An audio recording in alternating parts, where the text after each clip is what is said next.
Do emergencies happen, Christopher? Emergencies happen. Emergencies happen, and taking a hardship withdrawal from your 401k plan sometimes is the only option. Just make sure you watch this video to the end so you understand your options and mistakes to avoid when, if you have to, taking money out of your 401k plan. So, Christopher, what is a hardship and why should you try not to take a hardship withdrawal? Well, maybe not so much me, but basically everybody in general. Okay, now, a hardship withdrawal lets you take money out of your 401k plan before retirement for an immediate and heavy financial need. There are taxes and penalties, of course. If you're under 59 and a half, you'll owe income tax and possibly a 10% penalty. And of course, everything that comes out is taxed, all right? The losses compound. If you take $1,000 out when you're 23, the gains you've lost on that $1,000 by the time you're age 65 are going to be substantial. That withdrawal could cost you 2 to 3 times the amount that you take out in future growth. Is that a good idea? No. Well, it's compounding. You want to have compounding interest right on the plus side for you, not negative that you went back. Right. Is there a big takeaway from this, my dear? It solves a short-term problem, but it creates a long-term one. Very much. Absolutely. So if you don't want to stack up hardships in your life, hardship after hardship after hardship, that's not good. Try to avoid the first one. Believe it or not, there are rules, and we are going to briefly go over them. You can only take out what's needed to satisfy the hardship. You can't take out any extras. Well, I think... You can't round it? Like, you're at McDonald's rounding it for... No, there's no roundup for the Ronald McDonald House. You must be able to prove an immediate and heavy financial need. Now, some of you who have been reading ahead or doing a little Googling understand that there's this concept of self-certification. That's true. Once upon a time, before Secure 2.0, you used to have to prove your immediate and heavy financial need to your employer. Secure 2.0 took that requirement away. Your employer may still optionally decide to have that provision in effect. However, should the IRS ever come asking and want you to verify your immediate and heavy financial need, you're going to have to be able to prove it to them or face the consequences. I don't know what the consequences are, but there will be consequences. So keep the receipts. Keep the receipts, absolutely. Your plan document is going to determine what's allowed. Statute has stated all the things that can happen. It's up to the employer to allow all those things or have maybe not all of them, fewer. They can make the list smaller. There are 7 allowable reasons to take a hardship from your retirement plan. Number 1. Medical expenses for you, your spouse, or dependents.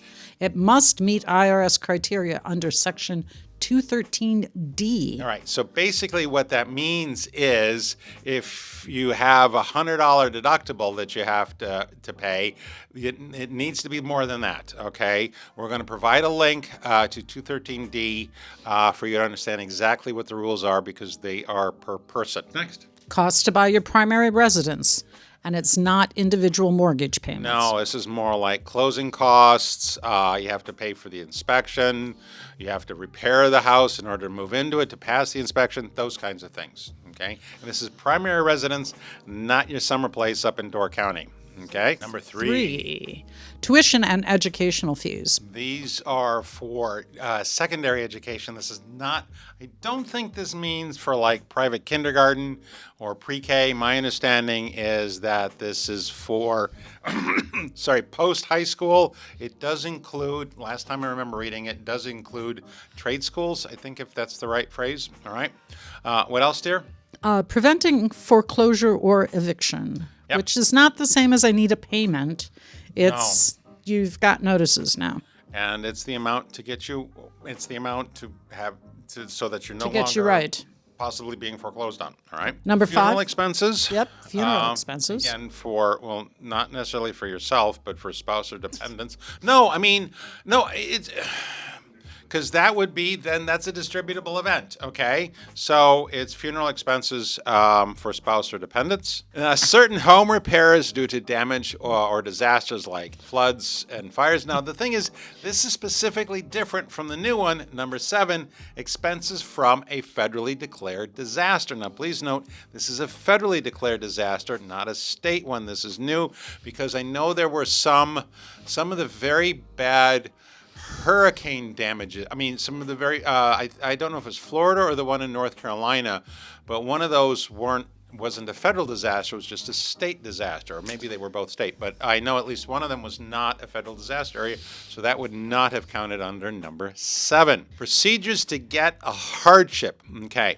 this is very general. So you may have to replace some of these words for your exact situation, okay? It's going to be specifically dependent upon what your employer has got set up and what the custodian is and or record keeper. But this is kind of the generic. There's 4 basic steps you have to do to get a hardship. All right, you want to do number 1? Contact your plan administrator. Now that's little p, little a. It's not necessarily us. Okay, your plan administrator might actually have you go to your record keeper. Okay, that's going to be up to your specific situation. The next one is there's going to be a request form, and you're going to want to provide documentation, which is either proof of expenses if your plan does not have self-certify, or you go the self-certify route. Okay, you're going to have to do one of those 2 things. It might be a paper form, it might be an online form, it might be an e-sign form. There's a variety of different ways that could actually happen, but that's the general gist. And the next one, dear? The plan administrator reviews and approves or denies based on the plan rules. Right. Again, remember we said plan rules, correct. not I feel like I'm having hardship or I'm having a bad moment. Right. Again, there are 7 reasons. Maybe the employer doesn't have all 7 reasons in the plan. It is okay for the plan administrator. I understand you may not feel this way, but it is allowable for the plan administrator to deem that it's not a valid hardship. Okay, you needing a bigger bass boat because your girlfriend dumped you is not a hardship. Step 4, if approved, taxes could be withheld up front, so you'll receive less than you request. You can bump it up to take care of those taxes, right? Yeah. It's not subject to the 20% mandatory, and it can't be rolled over. Now, the 20% mandatory is just the standard withholding amount that's done on regular distributions. Right, so if in the end, what you owe as taxes is based off of what your regular tax rate is and the potential penalty. Now, also, you always have to remember, if you're taking money out to cover your potential taxes, okay, that amount you took out is out of the plan. Is taxed. Yeah. Yeah. Now then, loans and in-service. Okay, maybe a loan, maybe an in-service distribution might be better. Depends on what's going on with you. Now, for a loan, you're basically all right. This is true in almost every situation. This is true in about 99.999% of situations with 401k plans and most profit sharing and money purchase plans. So, of course, somebody's watching is going to be the one anomaly. But basically, when you're taking a loan out of your account, you're borrowing from yourself. When you pay it back with interest, and generally that interest is less than what you pay on a Capital One card, okay, that interest is going back into your own account. Now then, if you're taking out a participant loan, if you pay it back, there's less tax impact, okay? It's not a taxable distribution. Obviously, there's the little caveat that this is only true if you're able to stay employed throughout the life of the loan. Okay. Now then, there is a little bit of an advantage to an in-service distribution. Some plans allow these for participants over a certain age or after they've been in the plan a certain amount of time.